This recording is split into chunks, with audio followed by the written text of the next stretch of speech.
Assalamualaikum warahmatullahi wabarakatuh. Alhamdulillahirabbil alamin. Wassalatu wassalamu ala asyrafil anbiya'i wal mursalin sayyidina wa maulana Muhammadin wa ala alihi wa ashabihi wa man tabi'ahum bi ihsanin ila yaumiddin. Amma ba'd. Yang kami hormati Ustaz Finanfis STMT selaku pemateri pada kajian muslim hari ini, serta sahabat-sahabat yang dirahmati oleh Allah. Saya ucapkan selamat bergabung dalam kajian muslim Rohanian Politeknik Negeri Malang pada sore hari ini. Puji syukur kehadirat Allah yang telah melimpahkan rahmat, taufik, hidayah serta inayahnya sehingga kita dapat menghadiri kajian muslim pada sore hari ini dalam keadaan sehat tanpa halangan suatu apapun. Salawat serta salam juga tak lupa kita haturkan kepada baginda kita Nabi Muhammad SAW yang kita nantikan syafaatnya min hada ila yaumil qiyamah.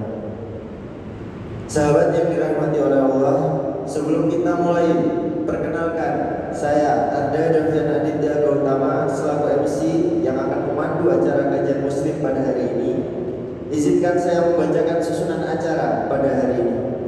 Yang pertama pembukaan, yang kedua pembacaan ayat suci Al-Quran, yang ketiga penyampaian materi oleh Ustaz Finanfis STMT, yang keempat sesi tanya jawab, dan yang terakhir kita tutup dengan doa. Sahabat yang dirahmati oleh Allah, mari kita buka acara kajian muslim pada sore hari ini dengan membaca surah Al-Fatihah. Ala hadiniya wa ala kulli niyatin shalihah. Al-Fatihah.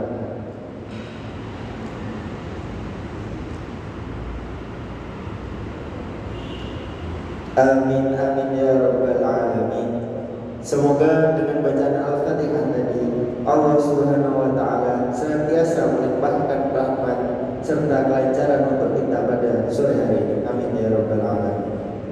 Acara selanjutnya yaitu pembacaan ayat suci Al-Qur'an yang akan dibacakan oleh Muhammad Rizal Prasetyo. Waktu dan tempat kami persilakan.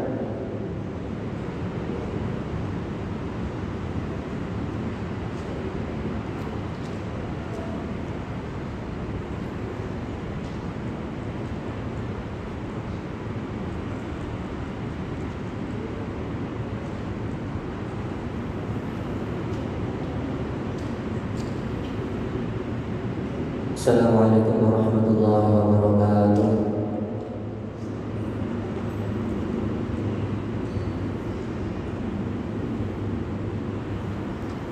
A'udzu billahi minasy syaithanir rajim.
الذي نزل على رسوله والكتاب الذي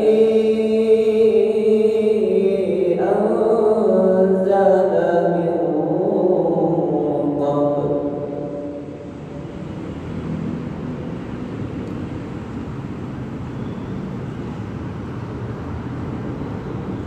ومن يكفر بالله وملائكته وكتبه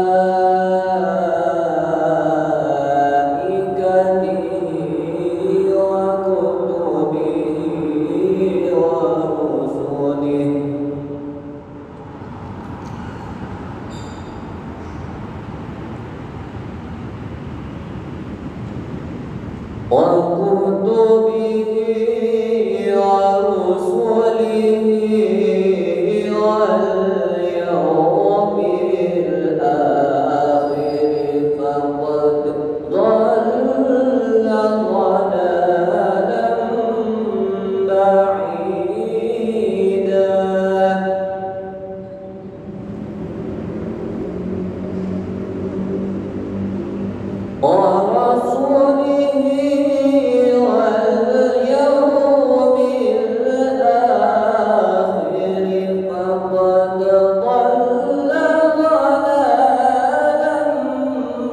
ضل ضلالا بعيدا ورسله واليوم الآخر فقد ضل ضلالا بعيدا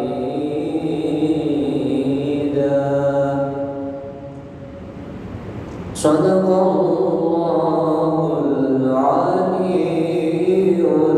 العظيم. Assalamualaikum warahmatullahi wabarakatuh.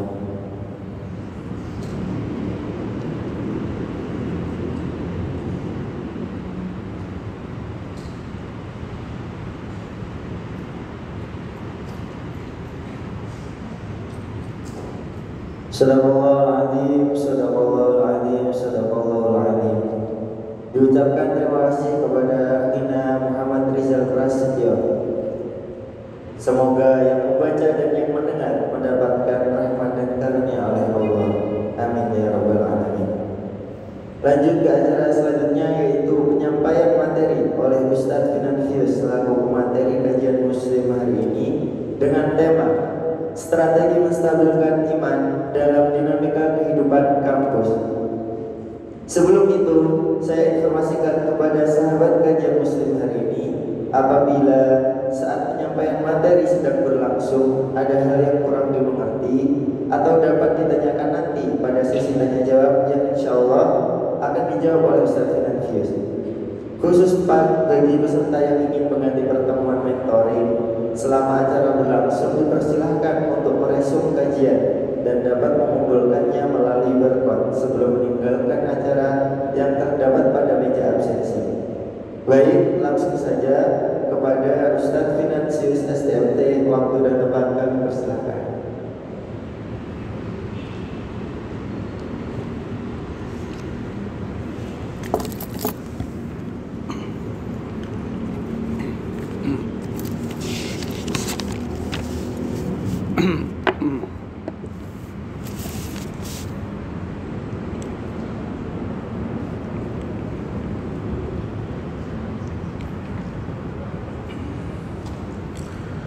Bismillahirrahmanirrahim.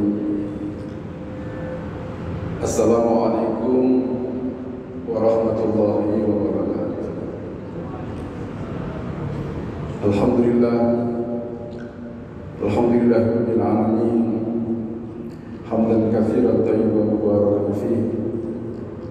Asyhadu an la ilaha illallah wa asyhadu anna Muhammadar Rasulullah. Allahumma salli ala sayyidina Muhammadin wa ala alihi wa sahbihi ajma'in, amma ba'd. segenap pengurus Dispol, adik-adik para mahasiswa dan mahasiswi yang dirahmati Allah Subhanahu wa Ta'ala. Alhamdulillah, sore ini kita dipertemukan kembali oleh Allah dalam satu majelis kajian Muslim yang diadakan oleh Dispol untuk para mahasiswa, dan semoga tidak bosan ya, karena setiap Selasa kita ketemu. Lebih dari itu, semoga kita dirahmati oleh Allah Subhanahu wa Ta'ala, diberikan jalan hidup yang baik, jalan hidup yang mudah, jalan hidup yang penuh berkah. Segala kesulitan semoga dijadikan Allah mudah. Segala yang membuat hidup kita ini menjadi sempit, semoga Allah kasihkan kondisi yang lapang. Semoga kita semuanya sehat walafiat.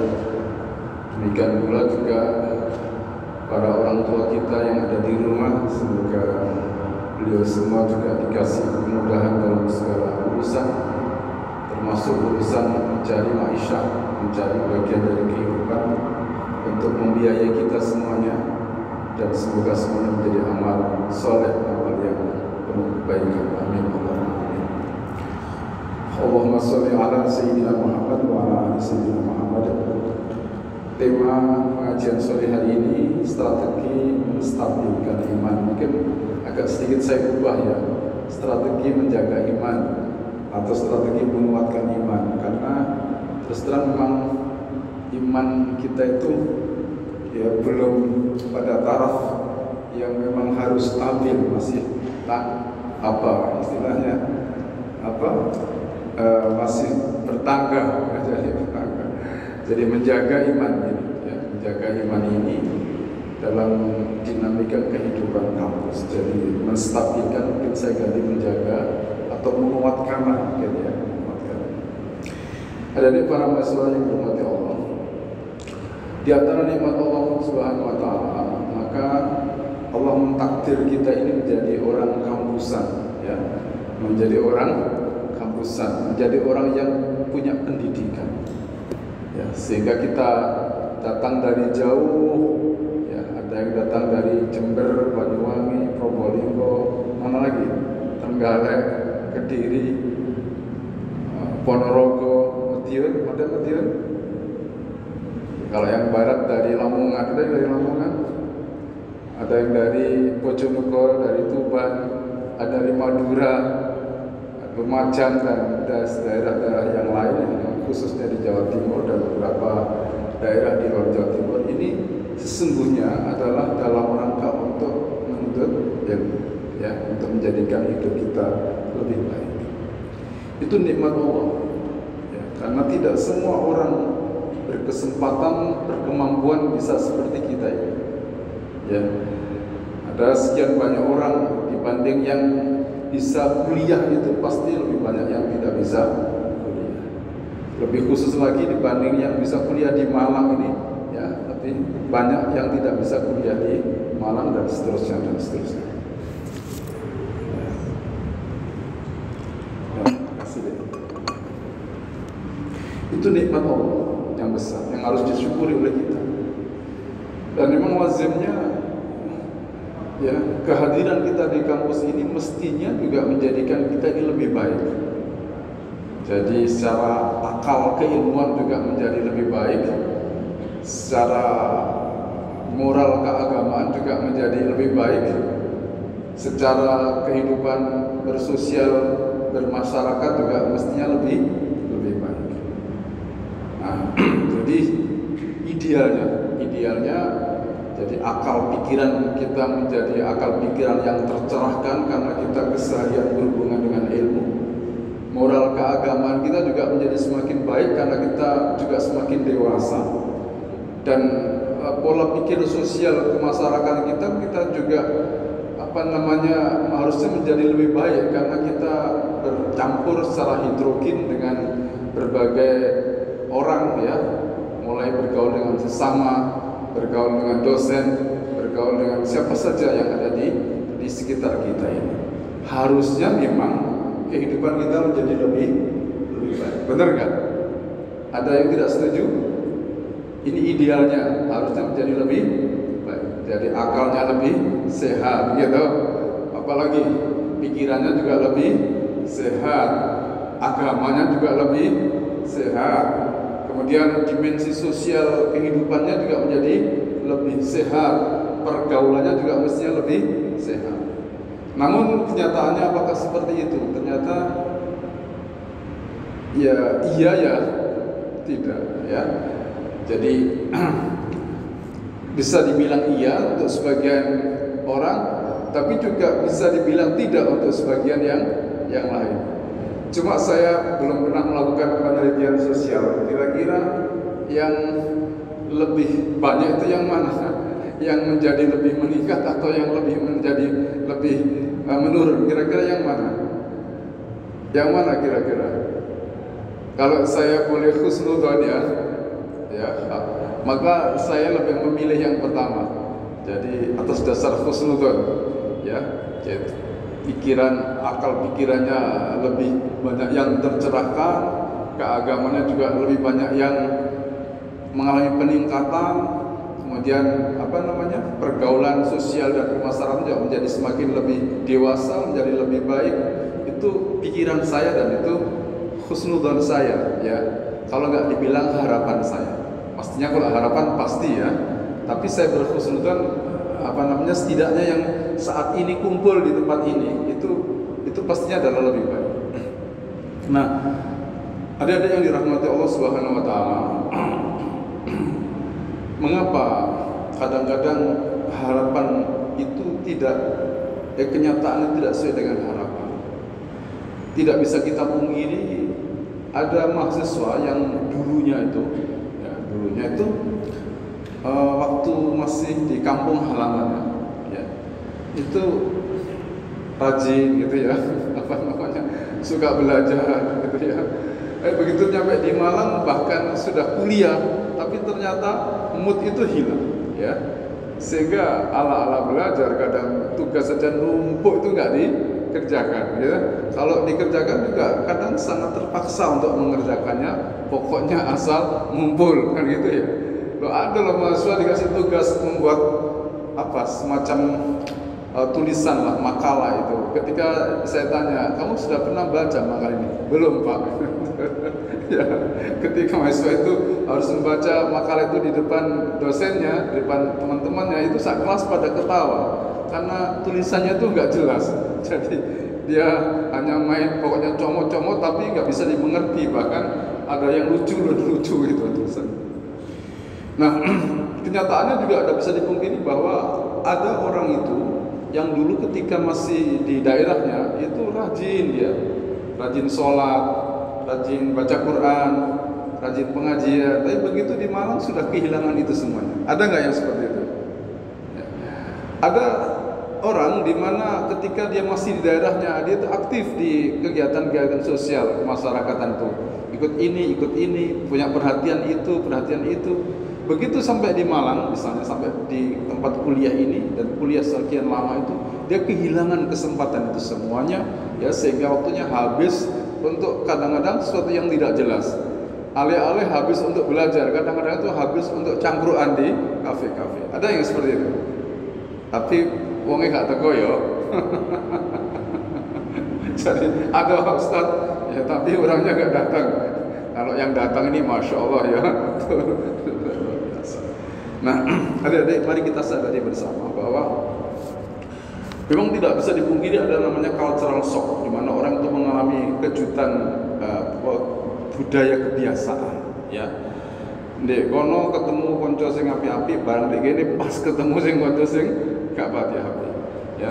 Ndek kono ketemu konco sing sregep waktu ndek kampungnya, begitu di sini ternyata tidak mudah mendapatkan kampung yang teman yang seperti itu, karena terus terang kita hidup di dalam heterogenitas yang luar biasa, ya. Sudah bapak ibunya nggak sama gitu ya, asalnya juga nggak sama, dari keluarga yang berbeda, apalagi kebiasaannya juga nggak sama, ya. Kemudian juga jalan pikiran juga nggak sama, ya, hobinya juga tidak sama, tapi kita hidup dalam satu atap, dalam satu kampus. Itu namanya heterogenitas dan itu sangat tinggi, ya. Heterogenitas yang sangat tinggi. Sudah kehidupannya heterogen, ya. Kita sekarang nggak bisa kita pungkiri bahwa kita ini berada di zaman yang penuh dengan kebebasan, ya, penuh dengan kebebasan. Kalau zaman dulu saya ambil contohnya, saya tadi Pak kemarin tahu ya, ada lihat postingannya. Kalau orang zaman dulu itu ya, itu kalau di foto itu, ya, di foto ini, ya, di foto ini, contoh di foto, itu mesti rata-rata tegang orang itu, ya kan ya? Kenapa? Fotonya harus di studio, kemudian di situ ada beatnya yang kuat itu ya. Itu lihat foto-foto zaman dulu, mesti tegang, ya. Nggak ada foto kemudian apa? Kayak bebas, ini tidak ada. Ya, coba foto orang tua kita misalnya zaman dulu, mesti fotonya apa? Misalnya foto sekeluarga ya, mesti itu bawaannya itu bawaan tegang ya, tidak senyum, apalagi sampai bebas begini-begini sampai gini-gini ya. Tapi yang sekarang terjadi itu tidak seperti itu, karena kita sudah sangat terbiasa dengan namanya foto-foto. Sehari aja kita bisa, bahkan kalau nggak ada yang foto kita, lo bisa foto diri kita sendiri, bener nggak? Kalau zaman dulu itu, masya Allah, kita sangat terbatas. Orang foto harus ke studio. Sekarang tuh di kamar kita bisa mengambil gambar kita berpuluh kali, aneka pose, aneka gaya, gitu. Jadi sangat bebas, ya. Bahkan dalam perkara yang seperti itu pun bebas. Belum lagi bebas berbicara, bebas bergaul, ya, bebas menjalani kehidupan kita, dan apalagi yang merasa jauh dari pengawasan orang tua, ini dan itu, masya Allah, itu luar biasa. Jadi sekarang ini kita mengalami kehidupan yang sangat heterogen, ya. Kemudian juga cenderung bebas. Kenapa? Karena kita hidup di zaman global. Zaman global. Tidak ada bedanya sekarang di desa dan di kota, ya kan? Nggak ada bedanya sekarang antara di Banyuwangi dengan di Surabaya, ya. Bahkan nggak ada bedanya antara kehidupan anak-anak remaja di berbagai negara, ya. Kecuali negara yang sudah sangat liberal, ya. Tapi di negara tangga kita lah, misalnya kalau kita mau Malaysia misalnya atau Indonesia, itu sudah modelnya sama. Jadi memang kita hidup di zaman yang global. Nah, tentu ada yang dirahmati Allah Subhanahu wa taala, hidup di zaman yang heterogen, hidup di zaman yang penuh kebebasan, hidup di zaman yang serba global ini. Itu ada beberapa sisi yang membuat kita rentan kalau kita tidak hati-hati. Apa rentan yang pertama? Pastinya adalah rentan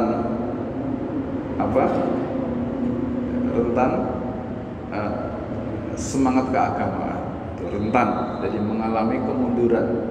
Apalagi kalau sudah berpikir sebagian orang seakan-akan agama itu sesuatu yang tidak penting, ya. Karena kita dikejar oleh kesibukan, baik kesibukan kampus, kesibukan kuliah, maupun kesibukan aneka kegiatan lain. Kadang kemudian agama itu tersisihkan, ya. Di antaranya semangat kita menjalankan agama itu kadang-kadang itu tersisihkan, ya. Tersisihkan.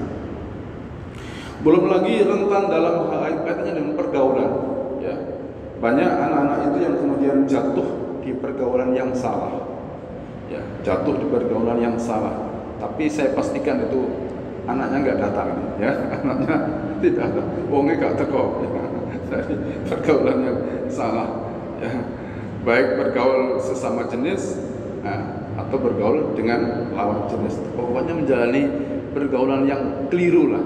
Walaupun ini tidak perlu saya uraikan, tapi saya kira kita sudah mengerti kan bagaimana maksudnya pergaulan yang keliru itu. Nah, yang tidak kalah pentingnya lagi, ada yang rentan hilang itu adalah dimensi sosial kita, sehingga mahasiswa itu tidak lagi peka ketika dia harus hidup di masyarakat. Saya ambil contoh misalnya. Coba kalau misalnya di kampung kita, di mana kita tinggal ini, kos lah, misal kos. Ada yang kos di Simbar Menjangan, ada yang kos di mana? Jalan Kembang Turi, ada lagi yang kos di mana? Di Bedek. Ada nggak di antara kita yang ikut bersama, ya, masyarakat untuk melakukan aktivitas sosial misalnya kepedulian ini itu ya. Contoh sederhananya misalnya ada kerja bakti, ada nggak di antara kita yang kemudian ikut serta bersama masyarakat ikut kerja bakti? Ada nggak?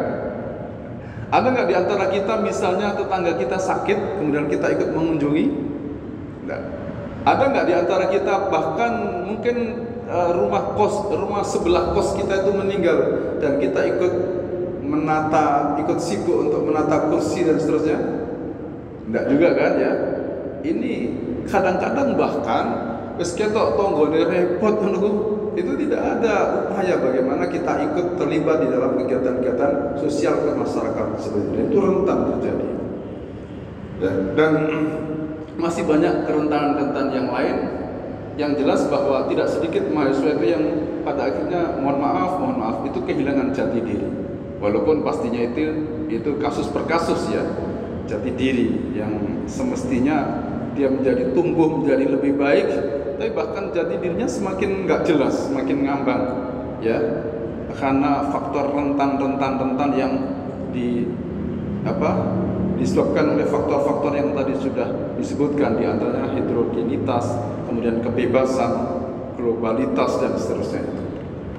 Nah, adik-adik yang dirahmati Allah Subhanahu wa taala, di antara perkara penting yang sesungguhnya menjadi perhatian kita bersama adalah bagaimana orang di dalam perkara apapun kesibukan ini, dia tidak kehilangan itu semuanya. Lebih-lebih jangan sampai kehilangan roh kita dalam beragama. Sebab kata kuncinya di situ, ya. Selama mahasiswa itu masih mengedepankan urusan agama, masih menjaga agamanya, masih menjaga imannya itu, ya, fa insyaallah dia kalaupun ada beresetnya itu nggak akan jauh-jauh. Tapi kalau sudah mulai merasa agama itu suatu bukan yang penting, sholat juga dianggap pada akhirnya tidak penting, kemudian baca Quran itu juga dianggap sesuatu yang tidak penting lagi, dan bahkan dia lebih memilih untuk cangkruk di kafe misalnya, atau di tempat duduk cangkruk yang sebagaimana banyak terjadi di sekitar kita ini. Nah, kalau sudah seperti itu ya memang itu bukan rentan lagi, maka kita sudah kehilangan banyak hal, sesuatu yang teramat berharga. Ibarat kita tuh mencari sesuatu, tapi kita kehilangan sesuatu yang jauh lebih berharga.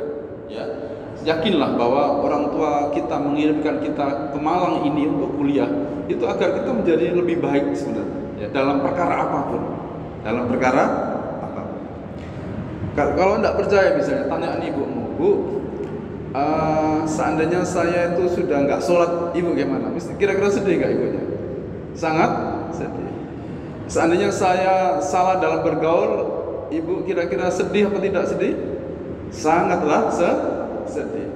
Seandainya kita menjadi orang yang sangat egois, tidak peka terhadap lingkungan sosial kemasyarakatan, kira-kira ibu kita sedih nggak? Sangatlah sedih, itu pasti, karena orang itu namanya orang tua. Saya juga orang tua, pasti berharap anaknya itu dimanapun ya dia terjaga, kan gitu kan ya, agamanya terjaga, moralnya terjaga, akhlaknya terjaga, kemudian akalnya juga terjaga gitu ya, apalagi kemudian ya pokoknya semuanya serba terjaga.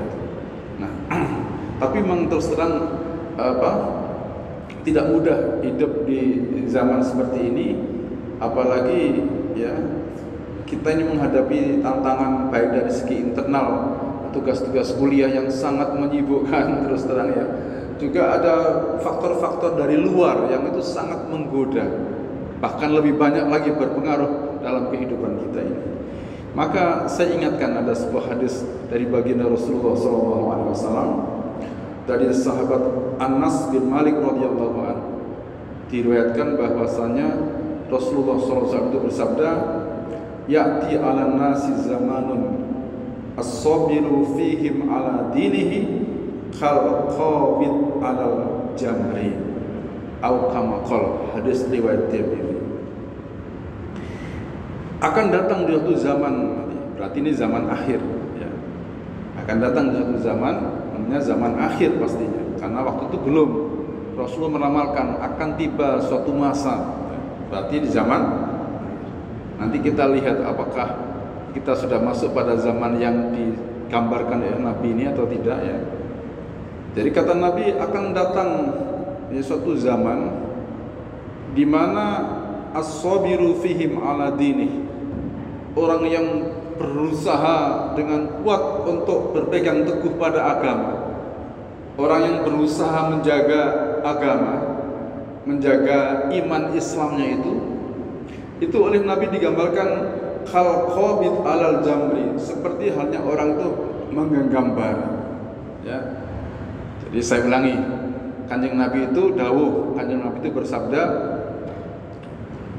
akan datang suatu zaman, ya, pastinya adalah zaman akhir, di mana seseorang yang berusaha untuk menjaga agamanya itu, ya, jadi menjaga agamanya, jadi orang yang mempertahankan agama, menjaga iman, menjaga Islamnya, menjaga akhlaknya dalam bingkai agama yang dianut itu digambarkan itu menjadi sesuatu yang panas dan sangat berat, sangat berisiko, ya, seakan-akan seperti orang itu memegang bara.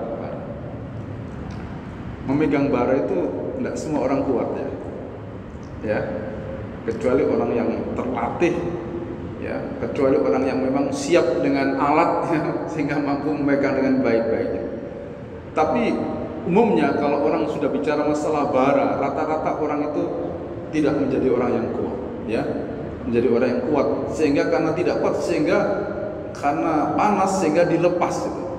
Padahal agama itu bukan bara. Tapi mengapa menjadi bara? Ya karena banyak hal yang menjadikan kita ini ya lebih memilih yang lain dibanding dengan memilih agama, lebih memilih yang lain dibanding dengan kita mempertahankan iman kita, ya. Loh, wong awalnya dulu waktu di kampung halaman tuh tidak pernah kenal dengan yang namanya sabu-sabu. Begitu mahasiswa itu loh kenal dengan namanya sabu-sabu, bahkan ada yang kecanduan. Waktu mahasiswa, waktu di rumah SMA dulu tidak pernah kenal yang namanya judi itu. Sekarang tuh bahkan itu tidak hanya judi, tapi bahkan judol namanya judi. Ya, gitu. Saya pernah cerita, ya, ada mahasiswa itu dia lagi kena terlilit hutang pinjol, tapi peruntukannya untuk judol, ya kan?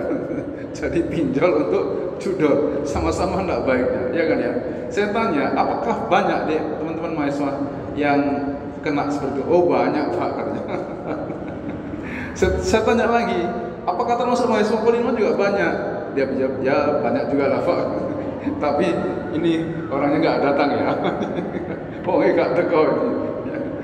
Pokoknya nggak teko. Jadi agak miris memang itu, ya. Yang waktu di desa dulu dia masih demikian akrab dengan baca Quran. Begitu di Malang kemudian dia kehilangan kesempatan itu semuanya. Seperti sudah tidak wow sama Al-Quran gitu. Nggak wow masjid, ya, nggak wow masjid. Di tempat saya itu suatu ketika ada mahasiswa. Oh ya, nanti sekaligus saya umumkan, ya, mumpung ini saya tidak lupa, ya. Bagi mahasiswa bukan mahasiswi ini, ya, yang mengalami kesulitan tempat tinggal, nanti bisa menghubungi saya, ya. Ada masjid, ya, yang siap menampung cukup lumayan, karena masjid itu menyiapkan kamar untuk sekitar 16 orang, ya. Sekarang yang terisi kurang lebih mungkin baru 7 atau 8, berarti masih kurang separuhnya, kan, ya. Nanti yang butuh tempat, terutama yang sekarang lagi sibuk-sibuknya skripsi misalnya, ya, nanti bisa ketemu saya, ya, setelah ini, ya. Nanti saya tulis namanya, nanti saya serahkan. Di masjidnya nggak jauh dari sini, tidak perlu, bahkan kalau mau jalan kaki cukup, ya. Seandainya naik sepeda ondel juga bisa, ya. Ya kalau naik sepeda motor pasti bisa, kan, ya. Jadi nggak jauh. Nah itu nanti bisa mobil saya di sana, nanti juga akan diharapkan untuk bisa memakmurkan masjidnya, ya, membantu kegiatan di masjid. Nanti ada beras, ada lauk pauk, ada kayak begitulah, kurang lebihnya seperti itu, ya. Bukan berarti masjidnya kok sampai ada kosong, enggak, karena ada berapa sekian banyak mahasiswa itu lulus di di tahun-tahun ini, di bulan-bulan ini, sehingga butuh mahasiswa yang berikutnya. Jadi karena ada sekian banyak yang lulus atau yang hampir lulus, sehingga membutuhkan yang sudah saya umumkan ya. Saya ulangi nanti yang butuh ini nanti bisa menghubungi saya setelah ini. Pak, saya butuh gitu. Di mana nanti saya tuliskan ya. Nanti saya kasih kontak orang yang bisa dihubungi untuk sehingga kita bisa di masjid itu. Syukur-syukur kalau bisa membantu adzan gitu ya. Walaupun tidak harus full kan bisa gantian. Seperti tempat saya itu ada beberapa mahasiswa ya.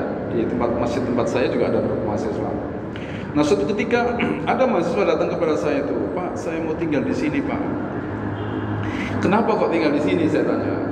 Saya nggak betah, Pak, tinggal di kontrakan. Kenapa tidak betah tinggal di kontrakan? Teman saya nggak ada yang sholat, Pak. Ini hak ya, nyata ya. Jadi alasannya dia pindah ke masjid itu, itu waktu itu ya. Itu karena temannya nggak ada yang sholat. Saya tanya, kalau Jumatan gini sama, Pak. Juga teman-teman nggak ada yang Jumatan. Pak, ini laki-laki. Padahal kuliahnya di mana? Di kampus X, Pak, yang nggak usah saya sebutkan lah ya. Tapi kampusnya itu mentereng, mentereng ya. Tapi sudah tidak sholat ya. Kemudian juga bahkan ukurannya itu orang itu kalau sudah meninggalkan Jumatan itu berarti sudah gawat, Laki-laki kalau sudah meninggalkan Jumatan berarti itu sudah laki-laki yang gawat. Jangan memilih nak ya, jangan memilih laki-laki yang tidak sholat ya. Pengerannya disepelein apa mana dirimu ya kan. Ya kan, pangerannya diremehkan apalagi dirimu kan. Dirimu bahasanya pakai dirimu. Ya. Yang laki-laki sholat ya nak ya, itu kata kunci keberhasilan hidup ini. Nah, oleh karena ada beberapa hal yang harus kita jadikan sebagai strategi hidup ini ya, dan itu penting untuk kita fahami bersama supaya iman tetap ada dalam dada kita, bahkan tidak hanya ada tapi menyala dalam kehidupan kita ini. Karena iman kita butuhkan kapanpun ya, siang, malam, pagi, sore kita butuh iman. Saat ini kita kuliah butuh iman, nanti kita bekerja juga butuh iman, karena kita berkeluarga nanti juga butuh iman, karena kita bahkan sampai kapanpun, sampai tua, bahkan sampai mati itu loh kita butuh iman. Bener gak? Bayangkan kalau ada orang mati kemudian tanpa membawa iman, itu musibah yang sangat besar. Gak ada artinya apa-apa seluruh apa yang dia usahakan kalau pada saat mati orang itu kehilangan iman. Nah, yang pertama ya, ini ada 5 hal, ada 5 poin penting ya yang pertama. Walaupun pastinya bukan 5 saja, tapi setidaknya 5 hal yang saya sampaikan dalam kesempatan sore hari ini. Yang pertama, hidup itu harus ya, dipenuhi dengan niat dan cita-cita yang baik, cita-cita yang luhur. Jaga niat, jaga cita, itu penting. Hidup harus punya niat kita ini, ya. Hidup harus punya cita. Jangan sampai hidup tanpa niat. Hidup harus diniati. Ya, apa niat hidup kita ini? Ya, menjadi orang yang diridhoi Allah. Misalnya ya, Ilahi anta maksudi, ya Allah engkau yang kutuju, ridhomu yang kucari. Jadi hidup itu ya kita niati untuk mencari keridhaan Allah Subhanahu wa taala. Harus seperti itu. Dan cita-citanya apa hidup ini? Yaitu sukses ya, beruntung dunia akhirat, sukses dunia akhirat ya, menggapai bahagia dunia akhirat, itu bagian dari cita-cita kita. Itu harus kenceng ya, niat kita harus kenceng, cita-citanya juga harus kenceng ya. Sukses ya, hidup sukses dunianya, sukses akhiratnya, itu cita-cita kita ya. Kalau dulu orang tua kita menginginkan kita menjadi anak yang solehah kan ya, kemudian menjadi anak yang berbakti, yang sukses dunianya, sukses akhiratnya, seperti itu. Jadi itu yang pertama. Jangan sampai kita kehilangan niat hidup ini. Dan kalau kita tidak punya niat, tidak punya cita-cita, ya, itu nanti hidup kita akan kita jalani secara asal saja itu. Karena orang itu akan bergerak sesuai dengan keinginannya, sesuai dengan cita-citanya. Kalau orang itu keinginan yang rendah, ya pasti dia akan bergerak menuju jalan hidup yang rendah. Tapi orang itu kok keinginannya yang mulia, pasti akan berusaha untuk bagaimana mengarahkan hidupnya itu menjadi ke arah jalan yang mulia. Itu sudah otomatis. Ya. Itu yang pertama. Yang kedua, adik-adikku, para mahasiswa, anak-anakku sekalian, sesibuk apapun kita ini, ya, jangan kita tidak menjaga hubungan kita dengan Allah. Sesibuk apapun, tetap jaga hubungan kita dengan Allah. Ya, sesibuk apapun, ya, jangan kita meremehkan hubungan kita dengan Allah.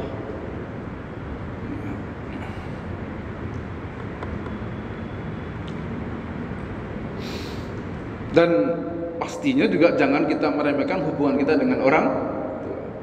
Ya. Jangan kehilangan kontak dengan Allah. Duhur kehilangan kontak sama Allah, ya kan ya? Berarti tandanya kita tidak sholat. Asar, ya, kita kehilangan kontak sama Allah, berarti kita tidak sholat. Orang yang tidak sholat itu maknanya dia kehilangan kontak dengan Allah Subhanahu Wa Taala, dan itu perkara besar. Ya, sama dengan kehilangan kontak sama orang tuanya. Ya, makanya sering-seringlah kita menghubungi orang tua, ya, minta doanya, mau ujian, mau ngerjakan tugas, doakan ya, saya ini ada tugas, mau presentasi, ya, jangan kehilangan kontak, ya. Jadi yang berdua tadi Pak, jangan kita tidak menjaga hubungan, ya, kita dengan Allah, jangan kita tidak menjaga hubungan kita dengan, khususnya dengan orang tua. Wabil khusus bagi yang masih punya orang tua. Kalau yang tidak punya orang tua, ya kepada wali, di mana yang mengurusi kita ini, ya, apakah itu om, apakah Pak D, atau yang lain, atau kakek atau nenek, itu penting. Yang beberapa tadi, yang kedua, ya, dan selalu minta doanya, ya, doanya. Kita butuh sampai kapanpun, yang namanya anak itu butuh doa orang tua. Meskipun kita sudah bisa berlari kencang, ya, melebihi kuda misalnya, ibaratnya, ya, tetap kita butuh doa dari orang tua. Kemudian strategi yang ketiga, tips yang ketiga, sesibuk apapun kita ini, berusahalah untuk bisa aktif, walaupun mungkin tidak aktif sekali misalnya, ya, dalam kegiatan-kegiatan keagamaan, ya. Luangkan waktu kita untuk hadir di majelis taklim, ya. Luangkan kita untuk bisa membaca buku. Luangkan waktu kita untuk mungkin melihat tayangan-tayangan yang berhubungan dengan keagamaan, ya. Bahkan kalau bisa dalam hidup kita ini, ya, carilah guru pembimbing, ya, carilah guru pembimbing. Pastikan bahwa kita ini ada yang membimbing, Jadi itu, ya, itu penting, ya. Karena apalagi kita jauh dari orang tua, pastikan bahwa hidup kita ini ada yang membimbing. Artinya kalau ada sesuatu masalah, ada tempat di mana kita ada curhat untuk dikasih jalan penyelesaian yang baik, yang sesuai dengan syariat, yang sesuai dengan agama. Itu yang ketiga. Jadi sesibuk apapun, usahakan kita tetap punya majelis, ya, hadir di majelis, walaupun mungkin tidak setiap hari, atau mungkin bisa seminggu sekali, atau kalau tidak bisa 2 minggu sekali. Usahakan ada majelis di mana di situ ada guru pembimbing, karena itu penting, ya, untuk menjaga keagamaan di dalam kehidupan kita. Kemudian yang keempat, adik-adik yang dirahmati Allah Subhanahu Wa Taala, ya, jaga diri kita ini dari pengaruh-pengaruh yang negatif. Jauhkan diri kita dari pengaruh yang negatif, ya. Yaitu kita harus hati-hati dengan berbagai bentuk godaan, dan kita juga harusnya mengenali dengan bentuk-bentuk godaan itu. Semanis apapun, ya, kalau itu perkara negatif, ya, hindari. Lebih baik menghindari dibanding nanti kita menyesal pada akhirnya. Setelah kadang terlanjur seneng, ya Ustadz, gitu, ya, ya ditakarlah, ya. Kalau emang ini nanti dampaknya lebih buruk, ya, pastikan kalau kita berani meninggalkan itu karena Allah, ya, meninggalkan perkara yang buruk yang kemudian dengan itu Allah menjadi ridho, kita akan dikasih yang terbaik dalam hidup kita ini, ya. Jangan pernah ragu dengan Allah Subhanahu wa taala. Meninggalkan yang buruk demi mendapatkan yang baik, ya. Dan di antara cara kita untuk mengurangi pengaruh-pengaruh yang negatif itu, selain hati-hati dengan aneka godaan yang ada di sekitar kita, juga gunakan waktu-waktu yang luang itu untuk hal-hal yang positif. Kata Nabi, ikhris ala ma yanfa'uka wasta'in billah. Bersemangatlah kamu terhadap apapun yang bisa membawa manfaat bagimu dan selalu minta tolonglah kepada Allah. Ya walaupun tidak harus direspon misalnya, ya, tapi kan banyak kegiatan positif-positif yang ada di sekitar kita ini. Ada komunitas-komunitas positif yang ada di sekitar kita ini. Ada kelompok-kelompok, ada circle-circle yang positif. Apakah itu di bidang bisnis atau di bidang apapun, ya, atau di bidang yang sesuatu yang bersifat sosial, ya, kemasyarakatan atau apalah, ya. Yang penting kita menggunakan waktu luang kita ini untuk perkara yang positif. Sebab kalau kita tidak mampu memanage waktu luang kita untuk perkara yang positif, pasti jatuhnya untuk yang perkara negatif. Dan yang negatif itu jauh lebih banyak, lebih menggoda. Sudah gitu ada sponsornya lagi, ya kan, ya. Ada mak jomblangnya lagi, kan, ya. Ada banyak hal yang kemudian ditawarkan, tapi itu intinya semuanya adalah negatif. Jadi jagalah, jangan sampai kita ini, ya, larut dalam pengaruh-pengaruh yang negatif. Maka itu tahan hati kita dari berbagai macam godaan dan gunakan waktu luang kita untuk hal-hal yang positif. Itu kata kuncinya. Kemudian yang kelima, adik-adik para mahasiswa, ya, usahakan dimanapun kita ini, ya, itu bisa membangun lingkungan yang lebih baik, membangun lingkungan yang lebih mendukung, lebih baik dan lebih mendukung, ya. Baik itu lingkungan itu berupa teman, ya, pergaulan, termasuk juga lingkungan media sosial. Karena sekarang hidup kita terus terang sekian persen itu bukan di wilayah nyata hidup kita ini. Sekian persen hidup kita adalah di wilayah maya, dunia maya. Benar nggak? Ya, ada yang bahkan lebih 50% hidupnya tuh habis di dunia maya. Maksudnya di media sosial, ya. Karena itu bangun lingkungan yang lebih baik, lebih mendukung, ya, lebih kondusif, baik itu dari unsur teman, baik itu dari unsur pergaulan, ya, sosial, atau bahkan di media sosial sekali, di medsos, ya, di medsos itu. Andai pun kita kemudian menjadi konten kreator pun, konten kreator yang baik, ya. Jangan sampai asal bikin dan asal viral, ya. Tapi itu nanti akan menjadi sesuatu yang buruk, ya. Kita berlindung kepada Allah. Dan itu, ya. Jadi 5 hal yang saya sampaikan. Pertama apa? Menjaga niat dan terus tumbuhkan cita-cita yang lebih luhur, ya. Yang kedua apa? Selalu menjaga hubungan kita dengan Allah, ya, khususnya, dan juga dengan kedua orang tua kita, orang yang sangat mengasihi kita.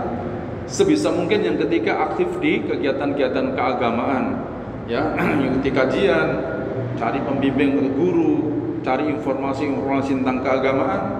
Kemudian yang keempat, menjaga pergaulan, jangan sampai terjatuh, ya, dari hal-hal yang terjatuh kepada hal-hal yang negatif, ya. Hati-hati kita dalam menerima godaan, menyikapi godaan, dan gunakan waktu luang kita untuk hal-hal yang positif.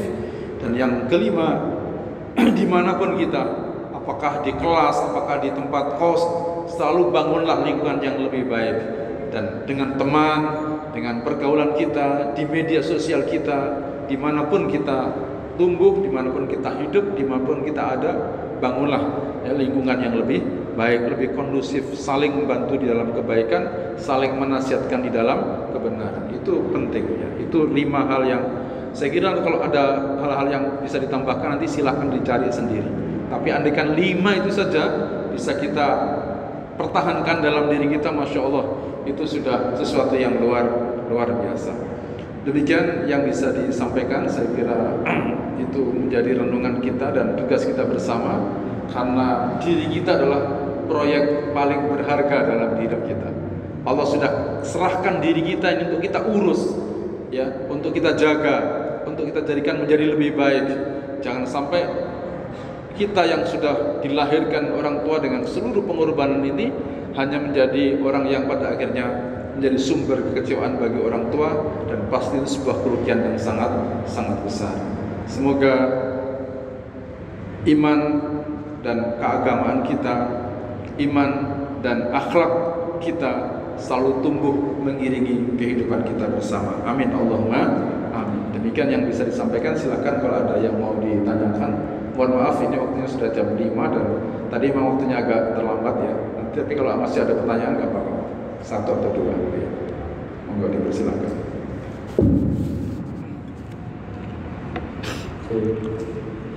Alhamdulillahirrahmanirrahim. Terima kasih diaturkan kepada Ustaz Finansius atas penyampaian materinya. Semoga materi yang disampaikan dapat bermanfaat untuk kita semua dan dapat kita amalkan dalam kehidupan sehari-hari. Amin ya rabbal alamin.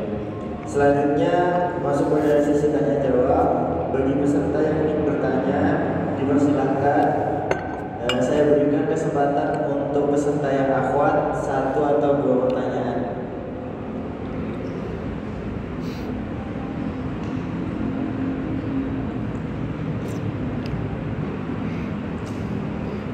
Tidak ada?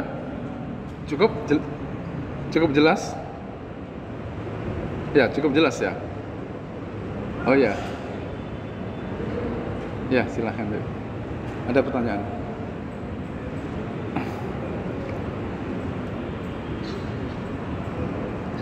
Enggak nyala itu.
Ada sebuah lagunya, lagu nasib ya.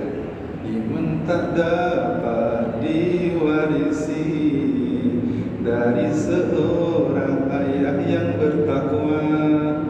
Jadi iman itu bukan warisan. Tapi kalau kemudian orang tua ini adalah orang tua yang baik, ya, orang tua yang taat, orang tua yang imannya kuat, itu secara langsung ataupun tidak langsung pengaruhnya besar, ya, pengaruhnya besar. Karena orang tua yang bertakwa, dia pasti akan selalu menasihatkan anak tentang takwa. Dan kita sampai kapanpun itu butuh nasihat, butuh teladan, butuh contoh, dan juga butuh doa. Kalau iman sendiri itu adalah fadl dari Allah, anugerah karunia dari Allah. Adapun tumbuh kembangnya iman itu memang sangat ditentukan oleh bagaimana lingkungan kita berada. Nah, tapi bukan berarti lalu kalau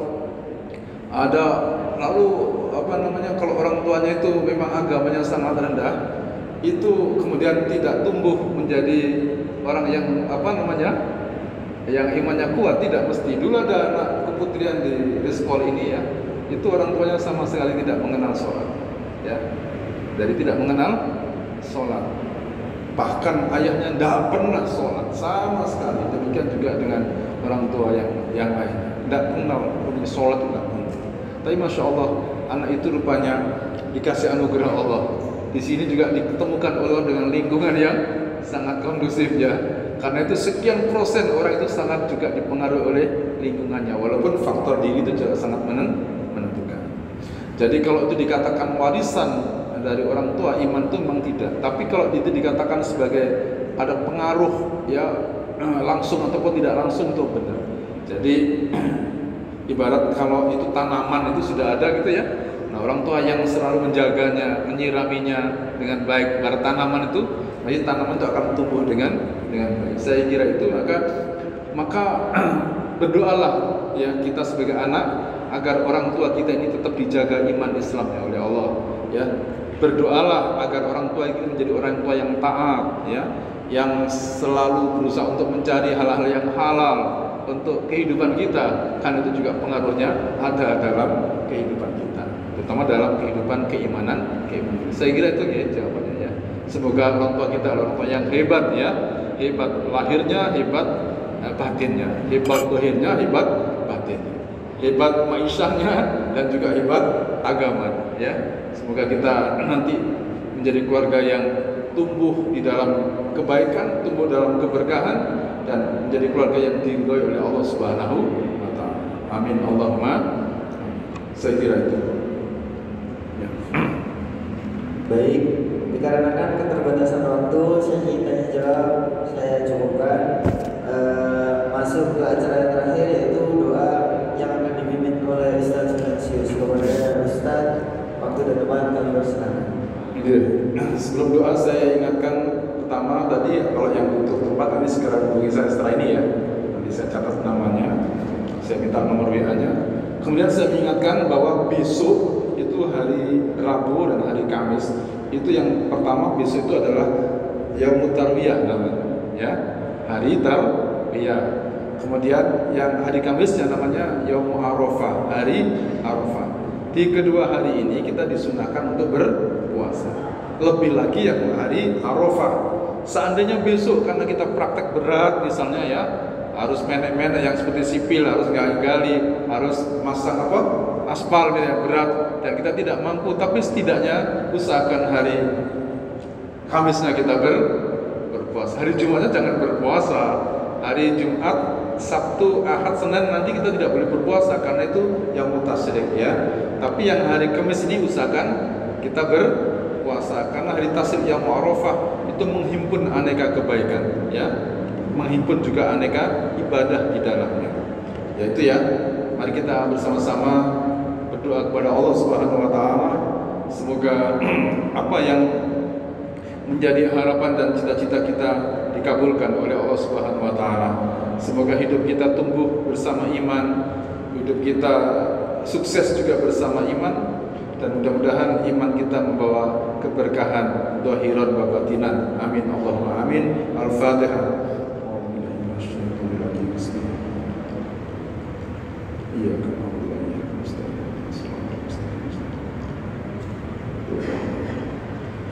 Bismillahirrahmanirrahim. Alhamdulillahirabbil alamin. Hamdan yuwaffi ni'amahu wa yukafi mazidah. Ya Rabbana lakal hamdu kama yanbaghi li jalali wajhikal karim wa 'azimi sultanik. Allahumma shalli ala sayyidina Muhammad wa ala ali sayyidina Muhammad. Allahumma ighfir lana warhamna wa tub 'alaina innaka antat tawwabur rahim. Allahumma ighfir lana dhunubana wa li walidayna warhamhum kama rabbawna shighara wa li jami'il muslimina wal muslimat wal mu'minina wal mu'minat al ahya'i minhum wal amwat. Rabbana hab lana min azwajina wa dhurriyyatina qurrata a'yun waj'alna lil muttaqina imama. Allahumma ja'alna wa auladana wa ahlana wa talamidana min ahli al-ilmi wa ahli al-khair bi rahmatika ya arhamar rahimin. Rabbana atina min ladunka rahmah wa hayyi lana min amrina rasyada.